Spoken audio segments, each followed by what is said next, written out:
Hello everyone, welcome to Straight Drive Cricket channel. So it's time to T20 cricket. Already test series complete అయిపోయింది, one day series complete అయిపోయింది. Test సిరీస్లో 2-0తో వాళ్ళు గెలిచారు, one day సిరీస్లో 2-1తో మనం గెలిచాము. So రేపటి నుంచి 5 T20 సిరీస్ కటక్లో ఫస్ట్ T20 జరగబోతుంది. ఇదే కటక్ స్టేడియంలో మనం ఇప్పటివరకు 4 T20 మాత్రమే ఆడాము. ఆ 4 T20లో 2 సౌత్ ఆఫ్రికాతోటే, ఐ థింక్ 2015 అనుకుంటా, ఇంకోటి 2022. బట్ 2 మ్యాచ్ల్లోని కూడా సౌత్ ఆఫ్రికానే గెలిచింది. అది కూడా low scoring matches 2. I think 2015లో జరిగిన మ్యాచ్లో అనుకుంటా ఇండియా 92కే ఆల్అౌట్ అయిపోయింది. దాన్ని సౌత్ ఆఫ్రికా కూడా కష్టంగా 17 ఓవర్లో చేసింది. బట్ ఈసారి కూడా లో స్కోరింగ్ మ్యాచ్ ఉంటుందా లేకపోతే రెడ్ సాయిల్ పిచ్ యూజ్ చేస్తా అన్నారు. సో రెడ్ సాయిల్ పిచ్ అయితే కొంచెం హై స్కోరింగ్ మ్యాచ్ ఉండే అవకాశాలు ఉన్నాయి. టెస్ట్లు వన్డేలు ఎలా ఉన్నా కానీ T20లో మాత్రం వీఆర్ ది నెంబర్ 1 టీమ్. ఎందుకంటే 2024 world cup T20 world cup final అయినప్పటి నుంచి మనం ఇప్పటికీ వరుసగా 10 T20 సిరీస్లో గెలిచాం. ఈ సిరీస్లో కూడా కంపల్సరీ గెలవాలి, ఎందుకంటే మనకి T20 వరల్డ్ కప్ నెక్స్ట్ ఫిబ్రవరిలో ఉంది. సో దానికంటే ముందు ఈ సిరీస్ కాకుండా ఇంకా న్యూజిలాండ్తో ఒకటే ఉంది. సో ఈ 2 సిరీస్లోని మనం గెలిస్తే కొంచెం కాన్ఫిడెంట్గా వెళ్ళొచ్చు T20 వరల్డ్ కప్కి. సో ఈ 5 మ్యాచ్ల సిరీస్కి ఆల్రెడీ బీసీఐ టీంని ప్రకటించింది. సో ఒకసారి టీంని చూస్తే మనం శుభ్మన్ గిల్, అభిషేక్ శర్మ, స్కై, తిలక్ వర్మ, సంజు శాంసన్, హార్దిక్ పాండ్యా, శివం దుబే, అక్షర్ పటేల్, వాషింగ్టన్ సుందర్, స్పిన్నర్లుగా కుల్దీప్ యాదవ్, వరుణ్ చక్రవర్తి, ఇంకా ఫాస్ట్ బౌలర్లు వచ్చేటప్పటికి మనకి బుమ్రా, హర్షిత్ రాణా అండ్ హర్షదీప్. సో ఇది టీము. బట్ ఇక్కడ మనకి ఒక నేమ్ మిస్ అవుతుంది, ఎప్పుడు ఉండేది, రింకు సింగ్. ఎందుకంటే ఇతను లాస్ట్ మనకి ఏషియా కప్ అండ్ మొన్న ఆడిన ఆస్ట్రేలియా సిరీస్లో కూడా is the one of the team member. But సడన్గా అతన్ని పక్కన పెట్టారు, అది ఎందుకు అర్థం కావడం లేదు. సేమ్ ఇంతకుముందు కూడా ఇదే జరిగింది. 2024 T20 వరల్డ్ కప్ ముందు వరకు అతను స్క్వాడ్లో ఉన్నాడు. బట్ ఎప్పుడైతే ఆ స్క్వాడ్ ప్రకటించారో వరల్డ్ కప్కి, దాంట్లో అతను లేడు. అప్పుడు రోహిత్ని అడిగితే so T20 world cup west ఇండీస్లో జరుగుతుంది, అక్కడ మాకు స్పిన్నర్లు కావాలి, సో అతని ప్లేస్లో మేము ఎక్స్ట్రా స్పిన్నింగ్ ఆల్రౌండర్ తీసుకున్నాం అన్నారు. సో మళ్ళీ ఇప్పుడు కూడా, ఎందుకంటే ఇప్పుడు కూడా ఇండియాలో జరుగుతుంది, సో ఇప్పుడు కూడా ఎక్స్ట్రా స్పిన్ ఆల్రౌండర్ కోసం పోయి రింకు సింగ్ని పక్కన పెట్టారని అనుకోవాలి. సో దీన్ని బట్టి చూస్తే మనకి ఏమర్థం అవుతుందంటే T20 వరల్డ్ కప్కి రింకు సింగ్ ఉండకపోవచ్చు అని అర్థమవుతుంది.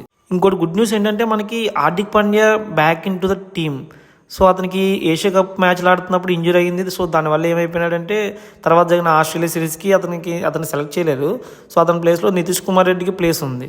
బట్ ఎప్పుడైతే హార్దిక్ పాండ్యా మనకి బ్యాక్ వచ్చాడో, ఎందుకంటే అతనే ఫస్ట్ ప్రిఫరెన్స్ మనకి, సో దానివల్ల ఏమైందంటే నితీష్ కుమార్ రెడ్డికి టీంలో ప్లేస్ లేకుండా పోయింది.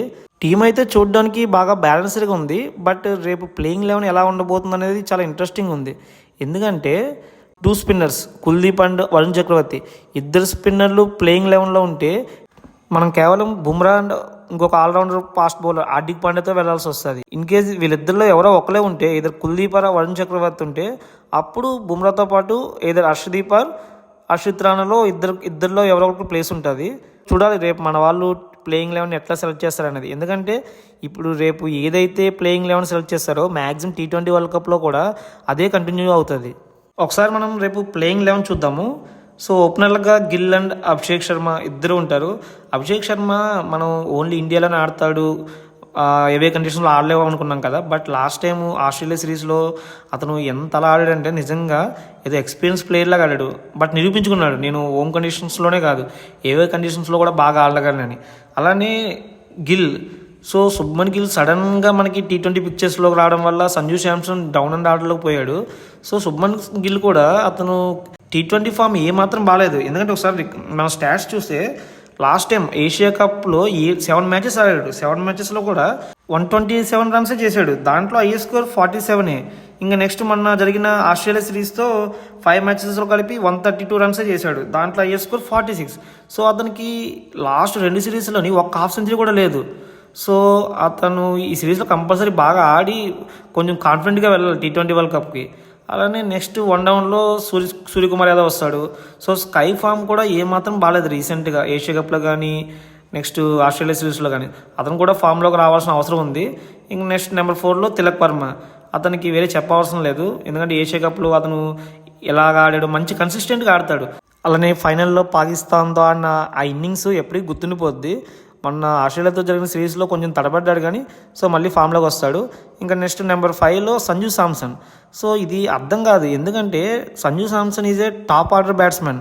అతను సడన్గా గిల్ రావడం వల్ల అతను డౌన్ అండ్ ఆర్డర్లో పెట్టారు. అక్కడ ఆ ప్లేస్లో అతనికి ఆడలేదు ఎప్పుడుని. సో సడన్గా ఇప్పుడు పెట్టడం అంత మంచిది కాదేమో అనుకుంటున్నా, ఎందుకంటే అతను ఆస్ట్రేలియా సిరీస్లో కూడా ఆ నెంబర్ 5లో ఏమాత్రం బాగా ఆడలేదు.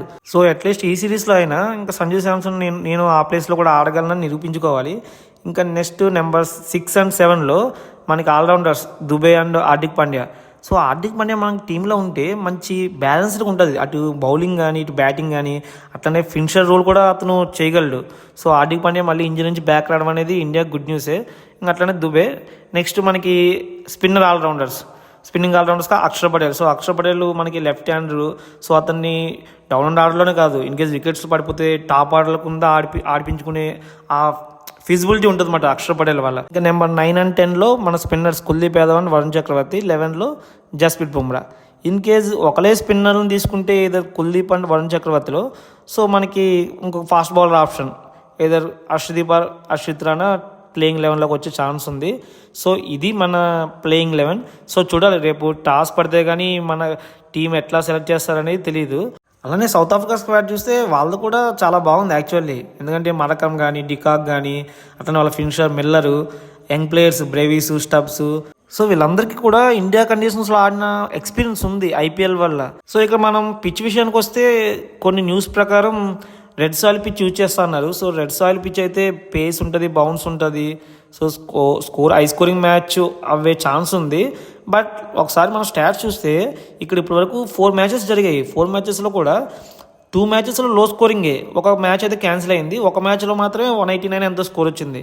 But in case red soil అయితే మనం రేపు హై స్కోరింగ్ మ్యాచ్ చూడొచ్చు. ఇక టాస్ విషయానికి వస్తే ఇక్కడ కూడా డ్యూ ఫ్యాక్టర్ ఉంటుంది కంపల్సరీ. సో దానివల్ల టాస్ గెలిచిన టీం కంపల్సరీ బౌలింగ్ చేస్తుంది. అలానే ఇప్పటి వరకు జరిగిన అన్ని T20 మ్యాచ్ల్లో కూడా చేంజ్ చేసిన టీమే గెలిచింది. సో దానివల్ల కూడా టాస్ గెలిచిన టీం కంపల్సరీ ఫస్ట్ బౌలింగే ఎంచుకుంటుంది. సో ఇప్పటి వరకు జరిగిన మ్యాచ్లు రికార్డు పరంగా చూస్తే సౌత్ ఆఫ్రికాదే పై చేయి కటక్లో 2 మ్యాచెస్ గెలిచింది. సో రేపు జరగబోయే మ్యాచ్ గెలిస్తే హ్యాట్రిక్ అవుతుంది. సో చూద్దాం హ్యాట్రిక్ కొడుతుందా సౌత్ ఆఫ్రికా, లేదా దానికి ఇండియా బ్రేక్ ఇస్తుంది అనేది మీరేమనుకుంటున్నారో కామెంట్ చేయండి. సో ఇది వీడియో. ఈ వీడియో కనుక మీకు నచ్చితే లైక్ కొట్టండి, షేర్ చేయండి. అలానే మరిన్ని ఇలాంటి వీడియోల కోసం నా ఛానల్ని సబ్స్క్రైబ్ చేసుకోండి.